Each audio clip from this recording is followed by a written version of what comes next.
दोस्तों नमस्कार। आज बात करेंगे एक ऐसे विषय पर जो आपकी रातों की नींद उड़ा सकता है और वो है प्रॉपर्टी में धोखाधड़ी। जरा सोचिए कि आप अपनी पूरी जिंदगी की गाढ़ी कमाई एक प्रॉपर्टी खरीदने में लगाएं और वो निवेश सुरक्षित ना हो। हर साल लाखों लोग रियल एस्टेट के स्कैम्स में फंसकर लाखों करोड़ों रुपए गंवाते हैं। क्यों? क्योंकि उन्हें सही जानकारी नहीं होती। इस वीडियो में मैं 5 आपको सबसे बड़े स्कैम्स बताऊंगा जो रियल एस्टेट में अक्सर देखने को मिलते हैं और साथ ही साथ आपको उन स्कैम से बचने के आसान तरीके भी बताऊंगा।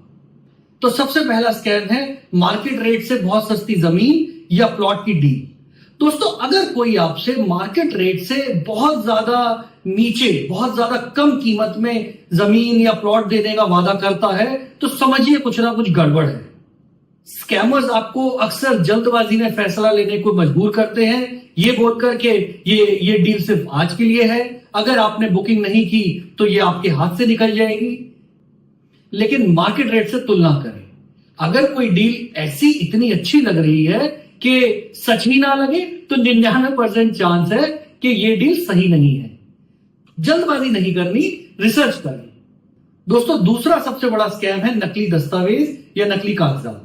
अक्सर स्कैमर्स आपको असली से लगने वाले डॉक्यूमेंट्स दिखाएंगे, चाहे वो अलॉटमेंट लेटर हो, रजिस्ट्री पेपर्स हो, एनओसी सर्टिफिकेट्स हो। अब आपको ऐसा लगेगा कि हमारे पास तो सारे डॉक्यूमेंट्स हैं, हम सब डॉक्यूमेंट्स देख चुके हैं तो हम तो सेफ हैं। लेकिन दोस्तों, हमेशा डॉक्यूमेंट्स को किसी कानूनी सलाहकार से जरूर वेरीफाई कराएं। यह छोटा सा खर्चा आपको काफी बड़े नुकसान से हमेशा बचाकर रखेगा।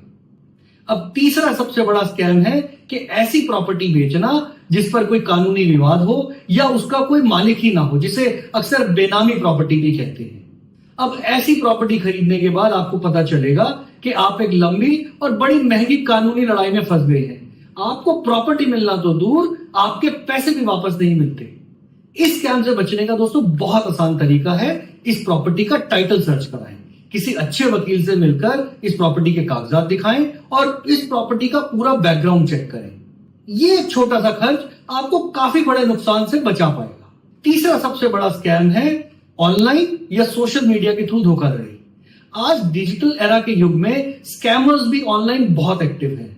वो शानदार वेबसाइट्स बनाते हैं, सोशल प्रोफाइल्स बनाते हैं और आपसे ऑनलाइन ही टोकन मनी की डिमांड करते हैं। और जब आप एक बार टोकन मनी देकर फंस जाते हैं तो वो गायब हो जाते हैं। हमेशा ब्रोकर फर्म या एजेंट्स के रेरा रजिस्ट्रेशन चेक करें, उनके सोशल मीडिया रिव्यूज पढ़ें, हो सके तो उनसे पर्सनली जाकर उनके ऑफिस में मिले। ऐसे ही किसी अनजान व्यक्ति को पैसे ट्रांसफर बिल्कुल ना करें। अब एक और बड़ा स्कैम सामने आता है, अक्सर जिसके लोग शिकार होते हैं, ज्यादातर फ्लैट बायर्स के केस में।